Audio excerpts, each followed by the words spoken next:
Okay, we are coming out of executive session and we are going to extend. We are going back into executive session with our county administrator, chief civil deputy prosecuting attorney, civil deputy prosecuting attorney, Department of Community Development director regarding potential litigation exemption as outlined in the Open Public Meetings Act, RCW 42.30.110, parentheses 1, parentheses I. We are going back in at 2:37 and we will be back out at 3. And we just let. Oh yeah, we're having to extend because the internet went down. So anyway, we will be back at 3. Okay, coming out of executive session to extend again. And we are going to extend this executive session with our county administrator, chief civil deputy prosecuting attorney, civil deputy prosecuting attorney, Department of Community Development director regarding potential litigation exemption as outlined in the Open Public Meetings Act, RCW 42.30.110, parentheses 1, parentheses I. We're extending to 3:15.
Ask for. Thank you.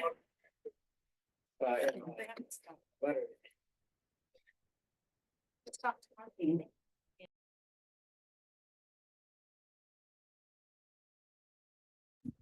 Okay, we are coming out of executive session and we, What page are you on? just a sec.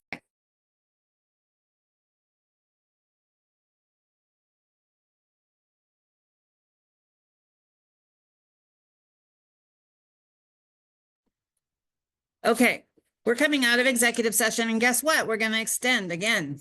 So we're going back into executive session with our county administrator, chief civil deputy prosecuting attorney, civil deputy prosecuting attorney, Department of Community Development Director regarding potential litigation. Exemption is outlined in the Open Public Meetings Act, RCW 42.30.110 parentheses 1 parentheses I, and we will be back at 3:30.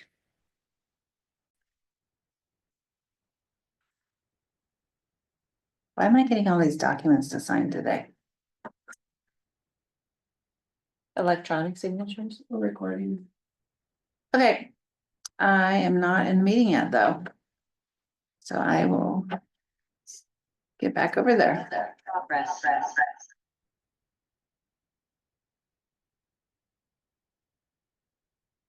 Well, you guys can see me though, so I don't need to be on the camera.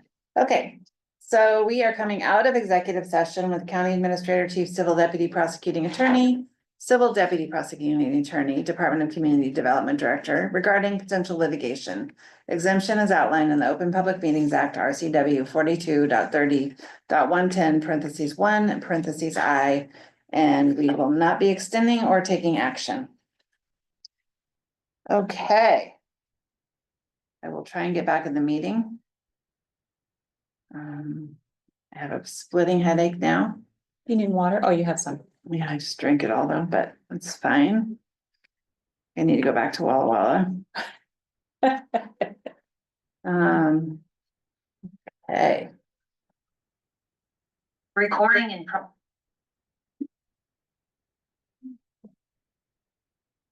So we don't have anything else on our agenda for today, but I thought it might be good for us to finally do some Calendar? calendaring and briefing. Mostly calendaring, I guess. Oh, my goodness. Oh, I didn't get back in the meeting though. No, I didn't. I got kicked out.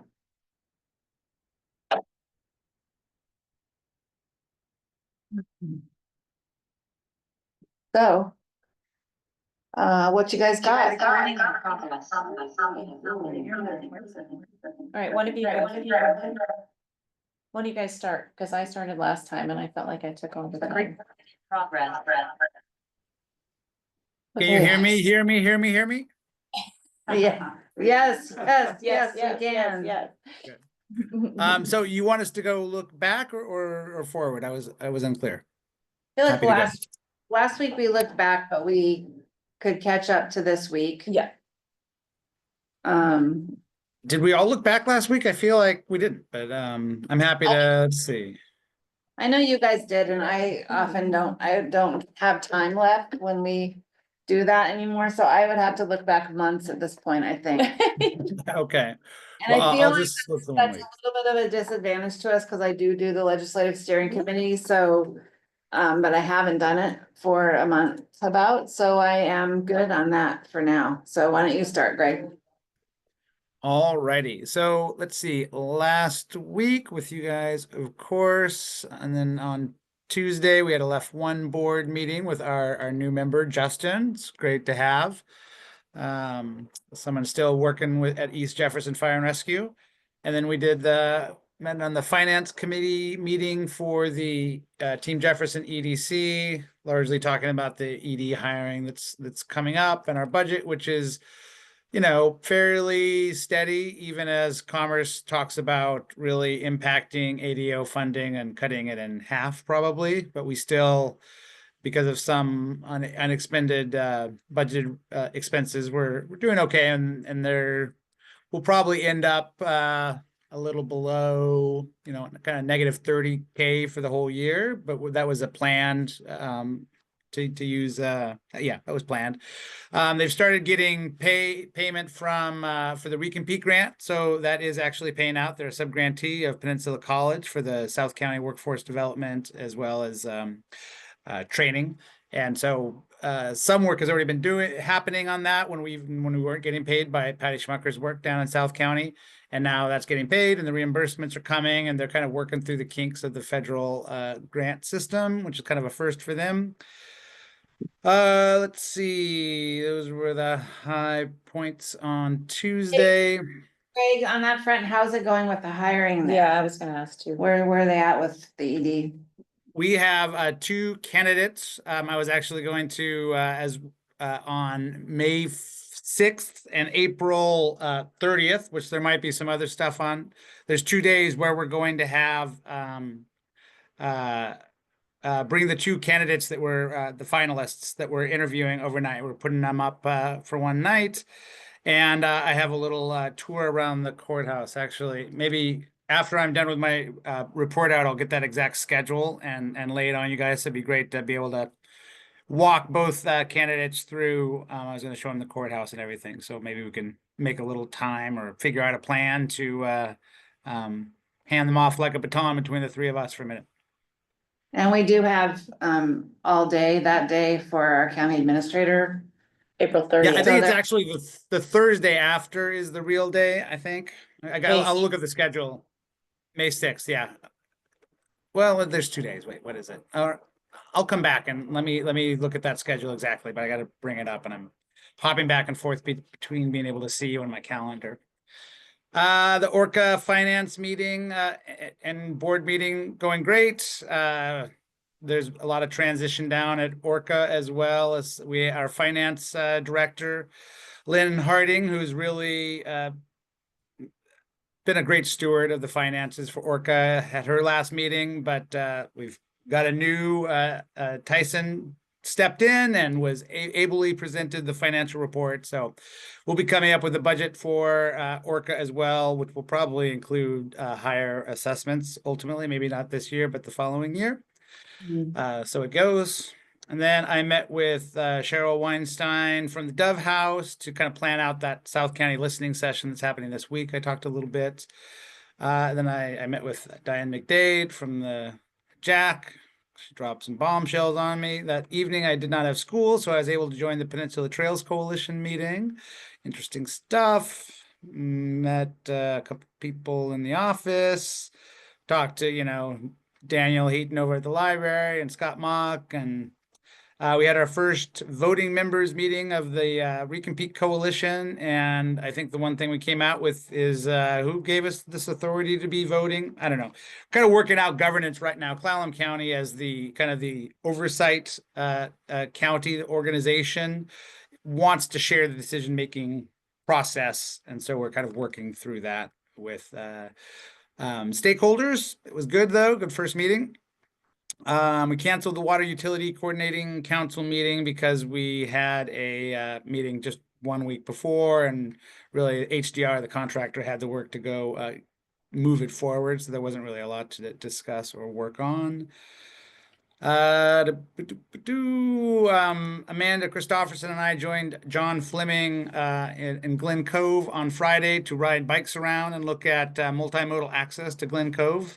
It's one of the things that came out of the focus groups that I've had. I plan to have one more before presenting at the ICG meeting in May about Glen Cove, since that economic development there really concerns, all four municipalities, right? We've got, of course, PIF funding right now to work on design.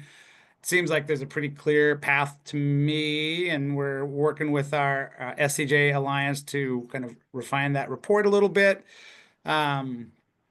But one of the things that came up, kind of unrelated to the report, was multimodal access. So we're just looking at, off Otto Street, the very steep little incline, and getting some of the history from John. And of course, we bumped into members of the focus group commuting to work on Larry Scott Trail when we were there. So, it's a real concern, and working on those access points is probably part of the economic development, recipe down there.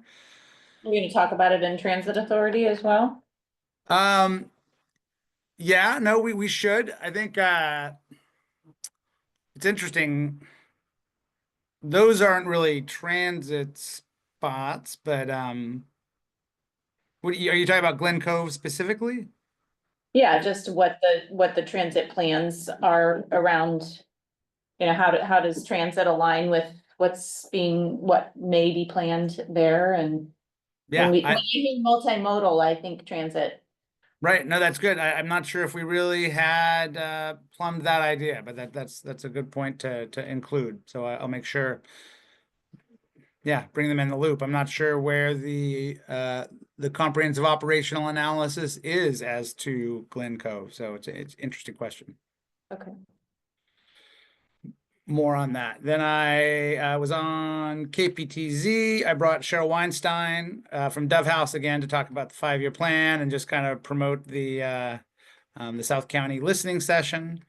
And I believe I'm on this week as well. I also agreed to some, I felt like, who was it in Rocky Horror Picture Show that the masochist that loved going to the dentist? Was that Bill Murray? Felt like Bill Murray. I got a deep cleaning on Friday at the dentist and it wrecked me.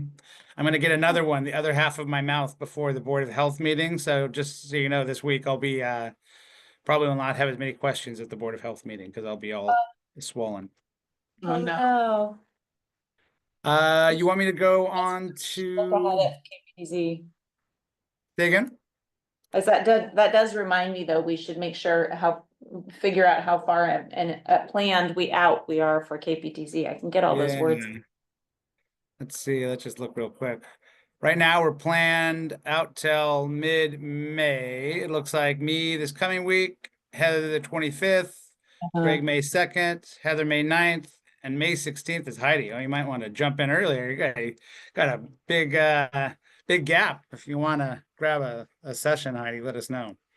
I'm fine. I think there was conflicts. Yeah, I think it was because of conflict. Yeah, I did. I have conflicts, a lot of those.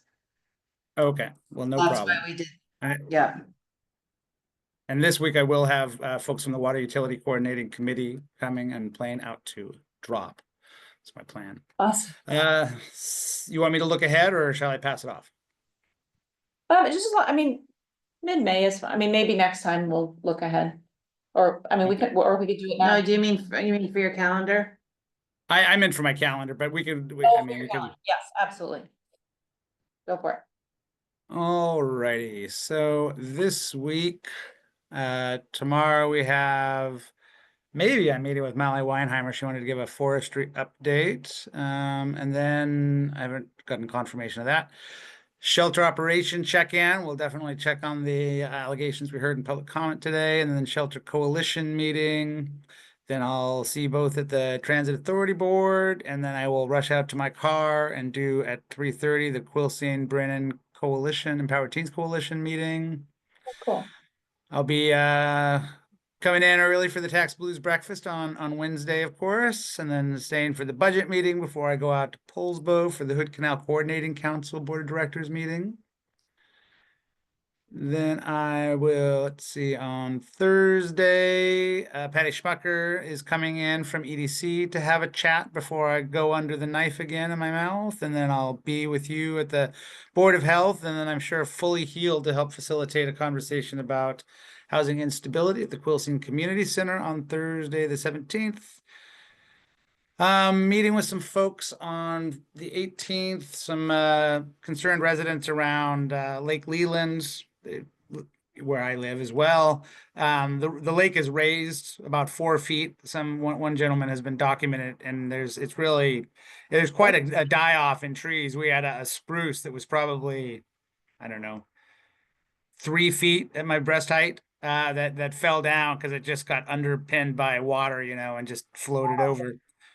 That's a lot. Yeah, it was 3 feet. Yeah, I think so.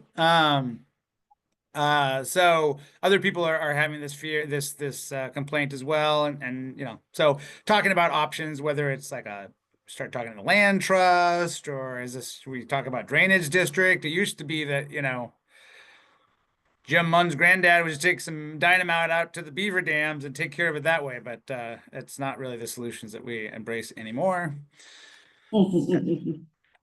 And I'm not going to the PRTPO meeting. And then I'll be on KPTZ, planning to talk about the Water Utility Coordinating Committee, and then going to hear about a Quilcene folk school some folks are developing Friday evening. And that's my week.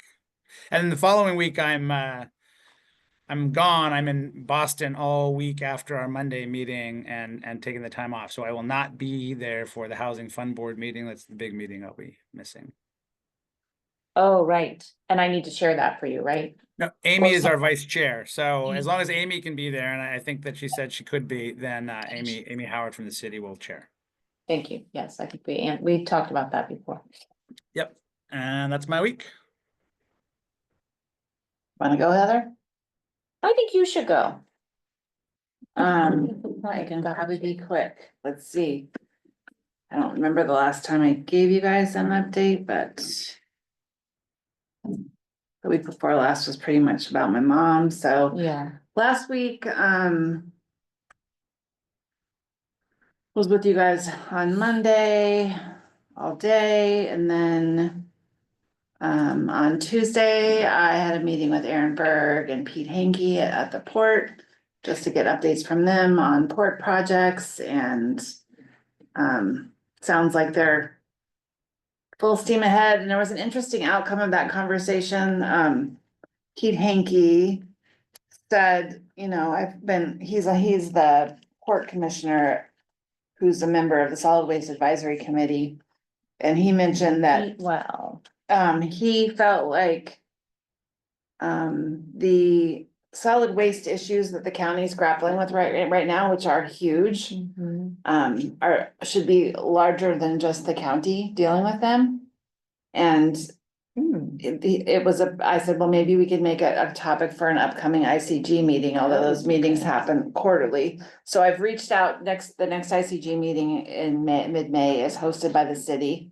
They're the lead for it, and I reached out, and I think I copied you, Mark, to John and David Faber, and just suggested this as a topic for the ICG meeting. great. I've yet to hear back from them, but I will reach out to him again this week and see if there's any interest in a bigger conversation around solid waste management in Jefferson County.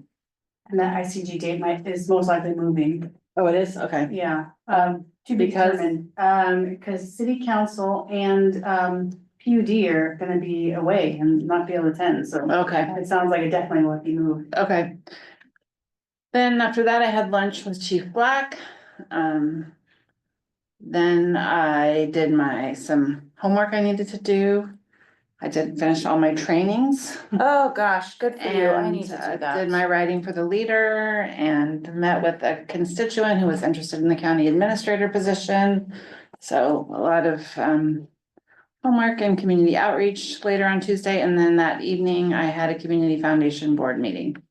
Wednesday, I spent most of the day in a DNR carbon and forest management work group. We're not coming to the end of that work. I keep thinking we're coming to the end. We're not coming to the end. So that work group's been really interesting. I feel like the dynamics in those DNR work groups that I've been in really got set in that first work group I was in, because a lot of the same folks have been in these work groups. The trust land transfer work group, the encumbered lands work group, and this DNR carbon and forest management work group.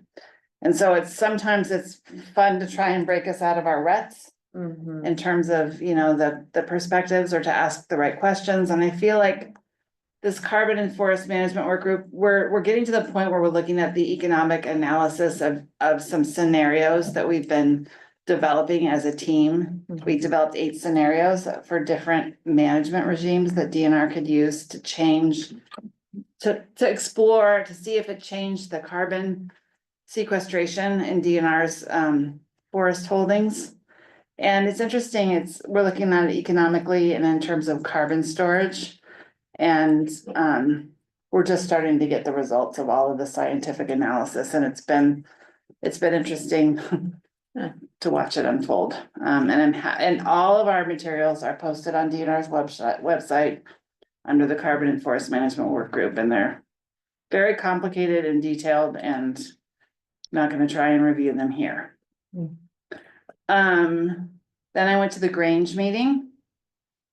Cause the April Grange meeting is always where we're planning the Grange's pancake breakfast, which is our biggest event of the year, and I have been in the kitchen for that event since before I was a commissioner, and I am gonna be there again. And last year we made 1,000 pancakes at the pancake breakfast. That was super fun. Scott Freeman and I mostly Oh. with This is the Grange's pancake breakfast. Chimicum or- Grange. Yeah. Yep. Yeah. And Tom Ehrlichman was at the dish pit all day that day, so it was a fun group to work with, and I think we're all coming back for another Another year. Then I've been talking with the new owner of the Chimicum Cafe. They've been having issues with their septic system and wanting to expand business there, and so I'm gonna follow up with Mark. I talked with Simon at the cafe, and you had given the idea of a local utility district, so I told Simon we'd come out and have lunch you and I would come out and have lunch at the cafe and talk to him about these districts ideas. Say when. Yeah. So, and then I met with our new communications manager, Liz, and had a great conversation about her role, and I'm super excited, and we talked about things like trying to send a press release a week, or, to try and be a lot more in front of things instead of responding to things. So great. So we had a really great conversation. Then I met with a another solid waste advisory committee member, because she's gonna be out of town for our next couple of meetings. She wanted to give me all of her input before she left, and she's got a ton of solid waste experience, and she's our newest member, so that was a really productive conversation. Then I attended the NACO Public Lands Steering Committee monthly meeting. Always a challenging meeting for me in terms of where they are all at. Like wanting to get rid of the old growth forest policy and all of those things, so. Then I had a meeting with our community wildfire protection plan consultants, Emily Geary, and their IT team to review the hub site, and we've got this really dynamic tool that we built for coming out of the Jefferson County Community Wildfire Protection Planning process. And we devised a whole bunch of implementation strategies. And the hub site gives us a tool to collect progress towards those implementation strategies. But not one of the implementation strategies has been entered or tracked in the tool. And so we came up with, maybe we need to. And then I said, but implementation strategies are happening. For example, these 3 are ones I'm involved in, like the community wildfire defense grant that we wrote.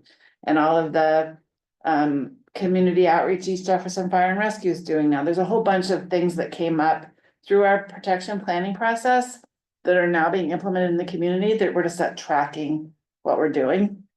And so we talked about having a session to talk about the tracking process and to try and re-engage the team in tracking. And then I also said, well, couldn't we automatically enter all of the activities?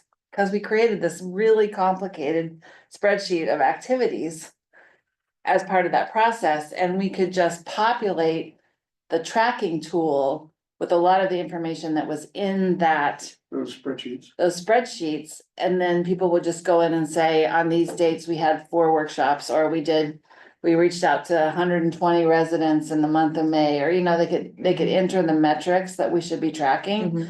So we kind of came up with a plan for how to do it, but these things that we do, which are awesome, and we're one of the first small counties to do this wildfire planning at the level we did it, take a lot of implementation work. And Mark and I know this through the strategic plan process and the community wildfire protection plan and all this stuff. And we just really need to lean in on the implementation tasks Yeah, and make sure that some of those happen before. yeah, we should Busy see, goes we should away. think Wittenberg would agree to Enter. take on that task. Yeah, that would be great. And I bet he would, because it would be for him of keeping track and documenting everything he's done. So, and then on Friday morning, I had a meeting with one of my DNR colleagues, about, their community, what do they call it? I can't remember what the acronym is. Landscape. It's like how, DNR can reduce fire risk on a landscape scale. Oh, And where the landscapes intersect with communities. And one of the areas they've chosen is around Discovery Bay to start as one of their pilot sites. is it part of their wildfire readiness program that they're doing with? No, Property owners? it's part of the Forest Resiliency Division. And it's about, they picked like 7 model sites around the state and they wanna do these community illustrations of landscape resiliency. Okay. Cool. So I'm working with Ashley Blazina at DNR on that. We're meeting again this week, and then I attended the WASAC legislative update. And then I'm supposed to not be working on Friday, but I did those 2 meetings and then took the weekend off.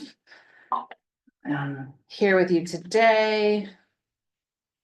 Tomorrow, I have a meeting in the morning at the Community Foundation, and then I'm gonna miss a lot of the transit board. Can you guys both be at transit tomorrow? I will be there. Okay, cause there's a DCD pre-application meeting on the Jefferson Timber Collective's airport project. And I've been involved with the Timber Collective since the beginning of that project, since it hatched, so I've been invited to attend that meeting with DCD, which I'm going to do. Then later in the afternoon, I'm meeting with Karen Affeld to talk about the straight ERN. We have a new coordinator, Angela Gore, who works at NODC. And we're trying to figure out our meeting structure for the straight ERN and if we need to change it at all. I haven't been on the steering group for the straight ERN, but it sounds like there's interest in having me participate because I've essentially been chairing that group now for the last 4 or 5 years, 4.5 years.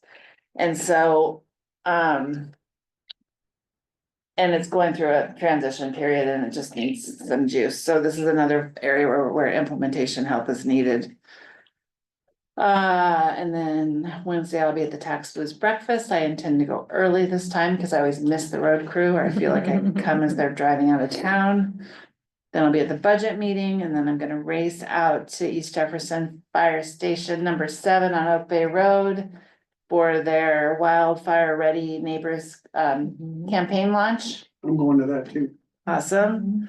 Then I'm gonna jump in the car and I'm gonna miss a DNR Carbon and Forest Management Work Group meeting, I think, because I'm gonna race to Olympia for the WASAC Legislative Roundtable. Might be able to take that meeting on the road. Good news is you don't lose reception going down the canal anymore, anywhere.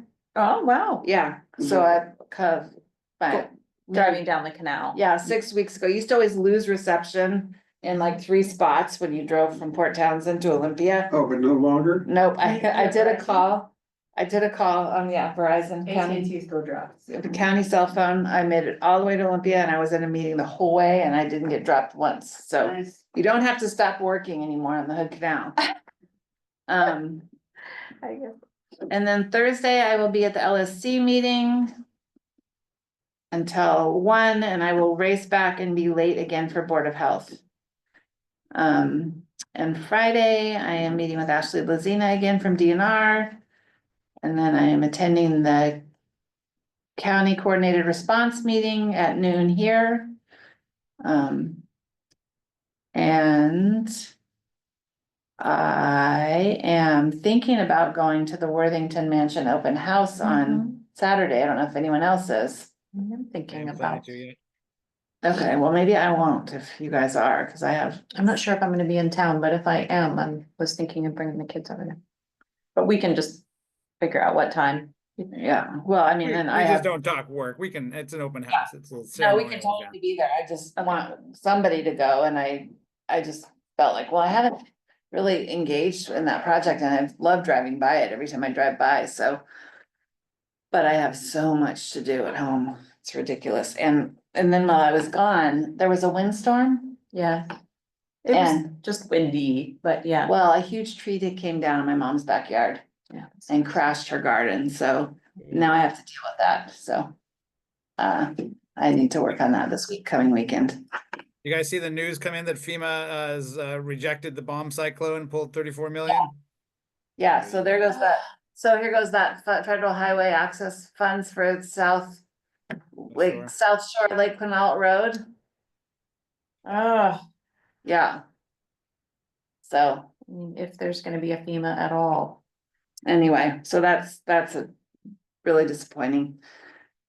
The other thing I felt like I wanted to say is I was looking at my calendar farther out and I feel like I'm gonna have some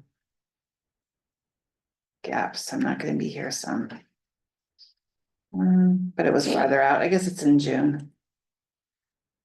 But at some point I'll say I'm not gonna be able to do these things and I'll need coverage, but it's not till June, so we can do it next month. Ike has a solo show in Edison. We have a bunch of events around that we have to be there for, so anyway. That's my last week and this week. Okay. Excellent. I think legislative update was on the agenda too, right? Is there anything? It's been a while since we talked through this. What's left? I mean, we could talk budget stuff, but Well, the policy cutoff, like the final policy cutoff is like the Coming up, 16th. yeah. It's Wednesday. Wednesday. Mhm. So any bills that haven't made it out of both houses and rules and to the floor are dead after Wednesday. Mhm.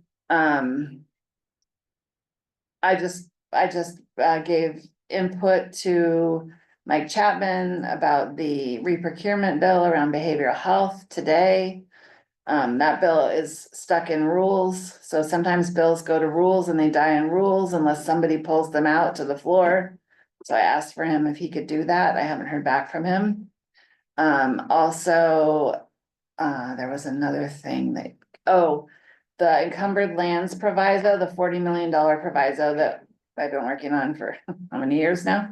4 years? Well, we've been getting provisos through the legislature every year for the last few years, and there's a $44 million one that Steve Theringer has gotten in the capital budget from the House side, but we haven't heard how it's doing in conference. And I asked Steve today and he got back to me and said, we'll know next week. I have no intel right now, Mhm.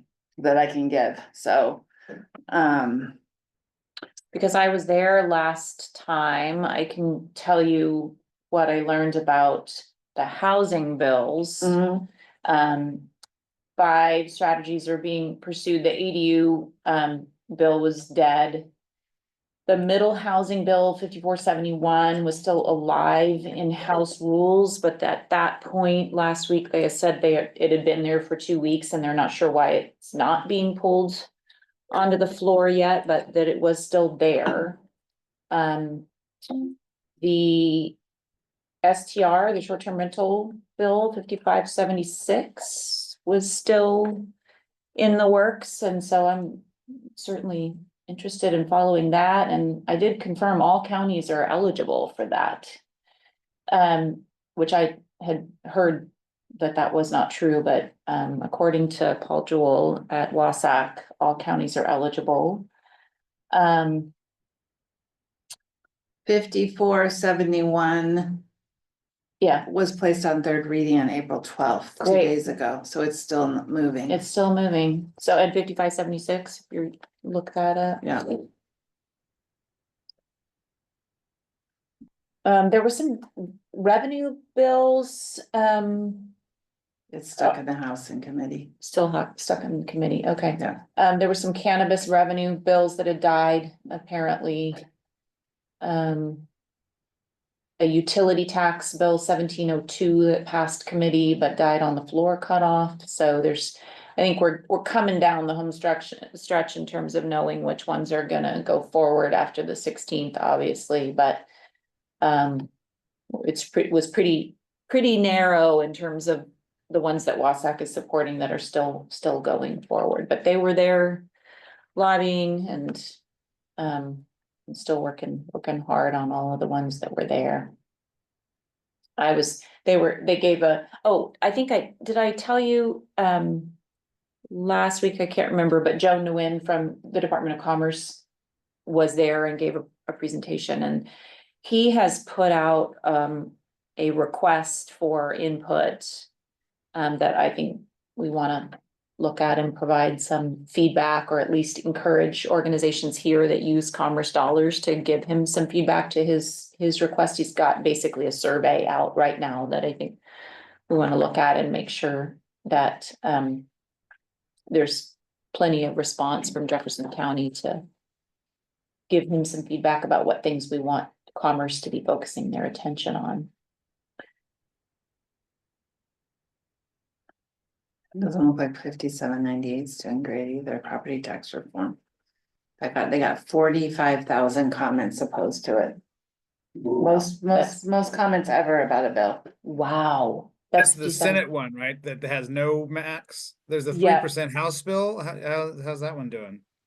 I saw Is it, like that- trade associations are against the property tax bill, like all sorts of opponents that I'm like, I don't even understand where your nexus is other than just preventing any more taxes. Mhm. That's, And then I there's think the you're talking refill, about too. 1334. No, that's not it, because it didn't. No, Oh, it's like 2406 or something. Wait, what is it? I don't know, obviously. There's also the progressive House Bill 2027. Adds additional taxes to the highest priced homes. That was still going. They've got to come up with revenue somewhere. Yeah. Yeah, exactly. Anyway, lots going on, and of course, a lot of conversation about the governor's comments to back away from the wealth tax. Lots of discussion of that. Oh, it's, okay, 2049. 2049. And it is 2049. You see it, Greg? Oh, yeah, I mean, wait, I think that's it. Yep. 2049. I don't see where it is. No, I'm still just trying to find it. 49. I'm finding last year's 2049, 2025. K-12 education, this is it. They're calling it K-12 education bill. Yeah, that's the 1% bill being It heard in the says House it- last it- week. Says it's scheduled for executive session on the 18th in finance, so. Looks like it's still on the move.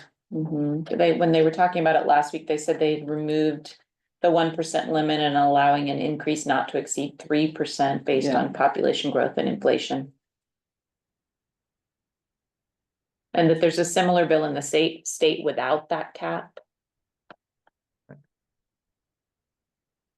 That's the Not in Senate bill, right? Senate, yeah, sorry. I think that was 1334 that doesn't look like it's making it. Mm. Yeah, no, it didn't make it. But Yeah, it's been interesting to learn about and figure out, well, which ones of these. Where they affect us at home and when would they affect us? So that's been a really interesting education. I mean, I think the last time I reported out to you guys, I was telling you what I'd been hearing on the budget situation, and that I had talked with both Representative Theringer and Senator Chapman the week before the budgets were released.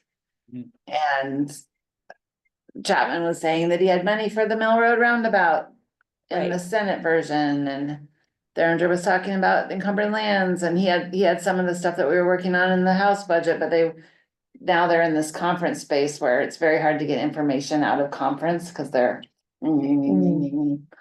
So 'Cause now they're trying to that's why I pass. think he told me today we wouldn't know anything until next week.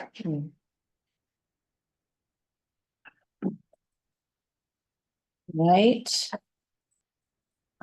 Hey, Heather. okay, so, let's see which week are we here? Spring break. We go to mine. Oh, I should say that the asparagus tamales will be out in 2 weeks at Hernandez and Yakima if anyone's driving through. Those are the tamales that won the James Beard Award like 10 years ago. Oh, I really wanna learn how to So if make anyone's tamales. driving through Yakima in 2 weeks. There's a culinary tip. Okay. Let's see, highlights from last week. Peninsula's Early Childhood Coalition is really interesting to watch right now. I'm trying to kind of pay attention to things that they're bringing up that might affect our early childhood and family support center and, they're very much facing state cutbacks that may make their coalition unfunded and not able to meet. So a lot of what they're talking about right now is how to kind of keep their advocacy organization for childhood services alive. And ultimately what they said, and that I think is relevant for everybody here to hear, is even if they are not able to stay afloat as an advocacy organization and aren't funded, that it's really important for anybody in positions of leadership in our communities to make sure that child care and I think child care in particular, but and youth services is part of all the conversations that we're having in whatever ways we can bring that to the table, because they're concerned that advocacy for youth and childcare is gonna be pretty much on the chopping block, and there won't be much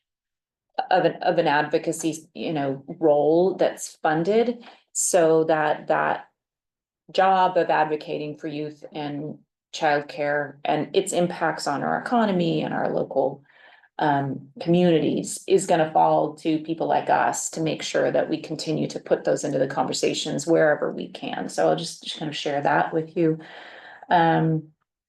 Otherwise, Behavioral Health Advisory Committee was last week, and we had some good presentations. We're starting into the presentations that happen every year for those who are funded. So we got to hear from OESD and with a pretty big focus on reporting out for the clinics in our schools, our school-based health clinics. So that was good to hear from Ciela Meyer on that, and a lot of data about the impacts of the school-based health clinics, which was really useful. We talked about the kind of next planning process for opioid settlement funds, and Apple really was, sharing that because there's no behavioral health staff right now, and that is falling on her to staff the Behavioral Health Advisory Committee, that she is struggling to find time to hire someone? Yeah, well, to hire someone, but also to do the work that needs to be done to make the process that needs to happen in order for the Behavioral Health Advisory Committee to be able to administer the opioid settlement funds that it's been charged to get out into the community. They haven't even really been able to get to the process of establishing what is that RFP process going to look like. So she was just kind of bringing that back to the table and saying, even though she admittedly wasn't able to really spend a lot of time working that out, that it was really going to fall to the committee to push that forward and make sure that that process gets created in time to put the RFP out. And Yeah, I all that. thought we So were that- kind of on track for that one. Yeah, and it feels like, Might be somewhere where you need to lead in and Yeah. ask me and I can come help. I mean, it's just. Yep. Sometimes the staff needs help. Yep, I absolutely am hearing that the staff is gonna need help, so I think I'm gonna try to lean into that through the same, I'm also gonna be looking at the manufacturing string of Mhm. funding, so I think we're kind of agreed that we're gonna really address both of those things and try to move them forward at the same time, so that was a clear message. Happening with my calendar here. Or we can go back, what was there was another way of getting the funds out in the community. Letting the ASOs, but someone else. We opted to take the funds as a county and distribute them, Mhm. develop a process to distribute them ourselves, but there was another option. Okay, We could well, make I'll- Salish BHASO is the council, I think, so they could directly do an RFP if we can't manage it. That was the other option. right. So Jolene is part of that conversation at Salish Behavioral Health. So I'll just kind of keep trying to help lift and figure out where we are with it. I got to meet, highlight maybe of my entire time here so far was meeting with the Public Works Road crew on Wednesday morning. They were, I was just kind of following your lead and also just having talked to Monty and, continuing to hear the ways that our crews are, feel pretty attacked in the public and feeling like they get kind of screamed at every day, just in the course of doing their daily work. I said, what can we do to thank them? And they really said like what the two of you had already done to go out and meet with the crew was really impactful and meaningful, and to just come out and say thank you.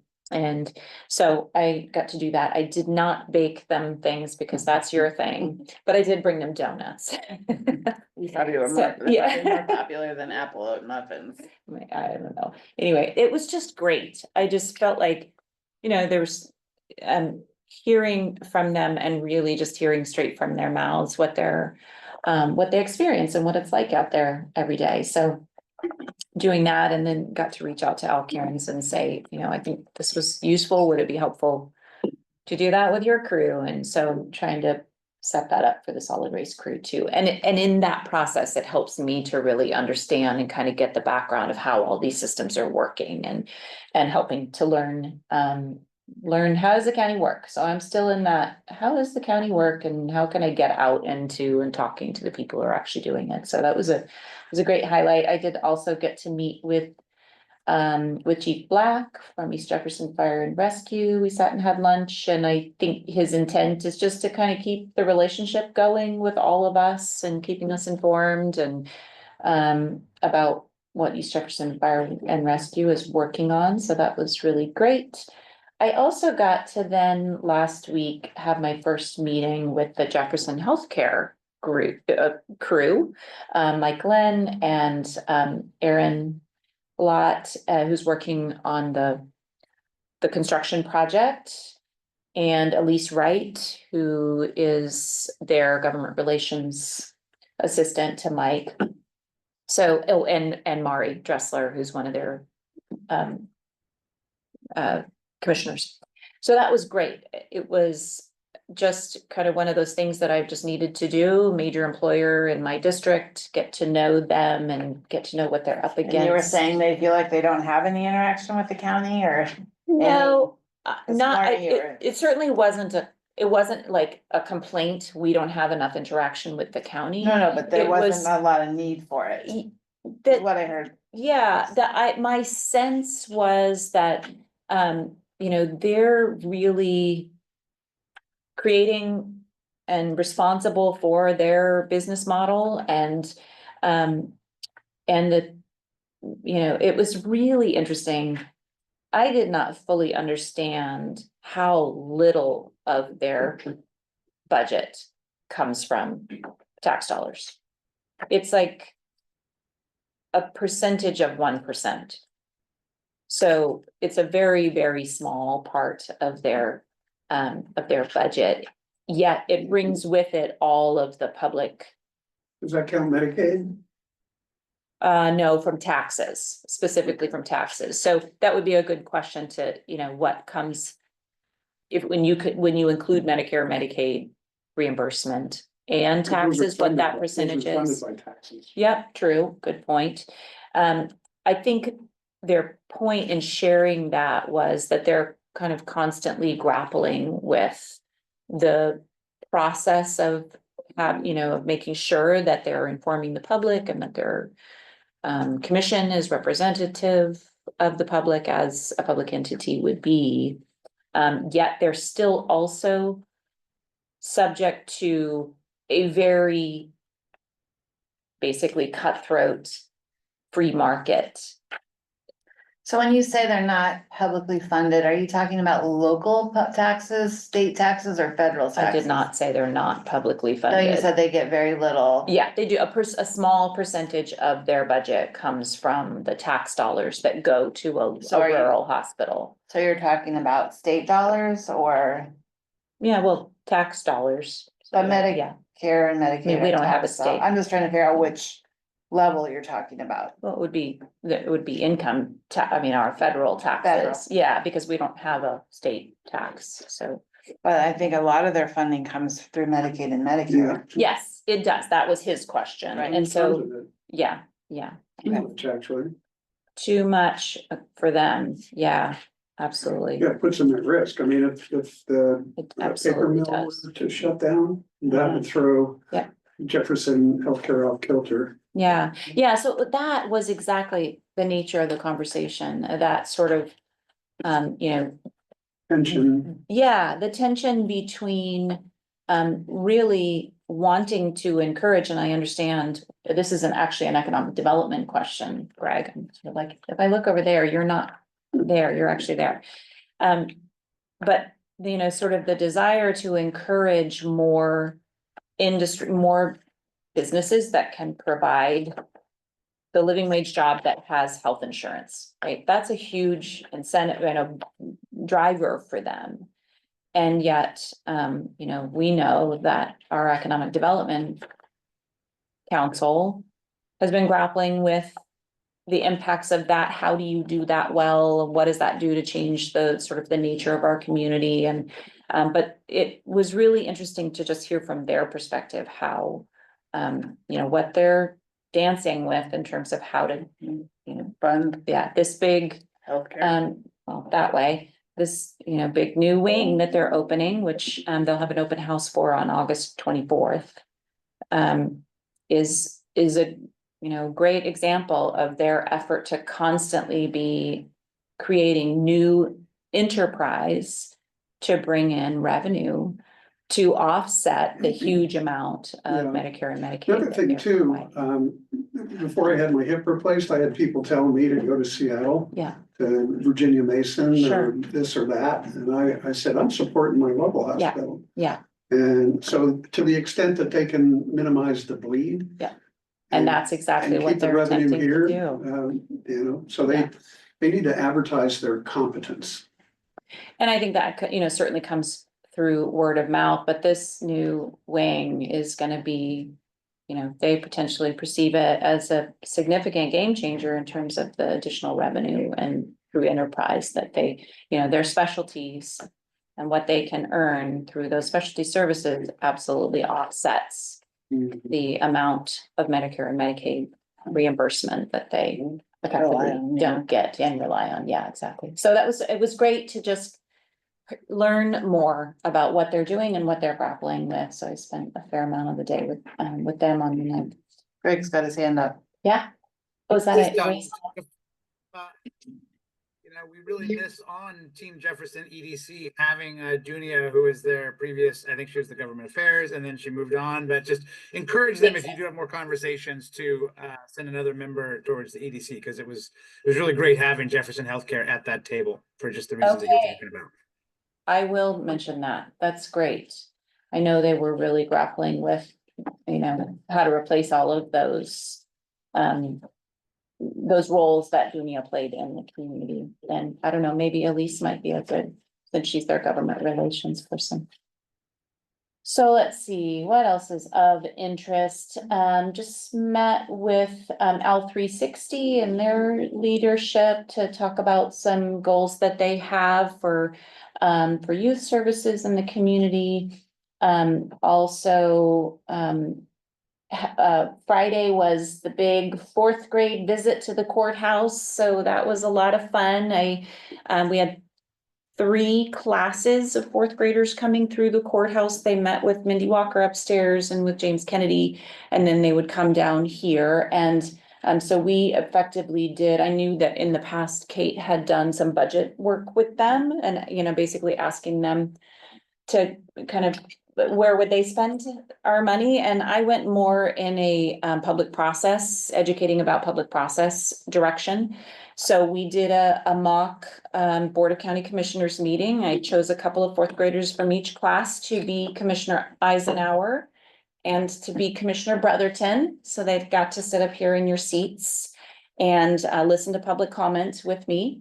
I made up a mock agenda, which said all over it, this is a mock agenda. Do not take this home to your parents and say that we actually did this, but because there was an ordinance that we considered, which said that all people aged 12 and under in Jefferson County would need to be in bed with lights out by 7 p.m. And so and I asked whether they would have any opinion about that. One class had actually pre-written all of their public comments. So That's funny. they actually came with every Prepared. single student ready to make public comment. The other 2 classes hadn't so much pre-written, but they did have either on the fly concepts. And then the most surprising thing to me about it was that there were several children in favor of this ordinance. Mhm. And they came up and they came to the podium and they gave public comment, and then we deliberated as commissioners and decided what to do Did you pass it? about that. Well, it was just a discussion. Oh. So for one class decided to move it to a hearing. Mm. And the other 2 said that we really needed more information and we would have to We take have this a back minute to the left of community. the day, so we're kicked courthouse. So that was that. I did meet with a West End short-term rental complaint on Friday as well by phone. And just pointed them to the process of submitting a formal complaint. Heather, are you still getting hundreds of photos? I've got it on a rule, but no, I don't think those are coming as much. I've got it on a rule that takes it to a separate folder, so it is that person that is sending these, so I'll have to check that folder and see if I've got a whole lot Thousands. more. Yeah, I've got that rolled in too. yeah. So, but that's okay. I'm just having some conversation, walk them through how they can submit their concerns and get, Awesome.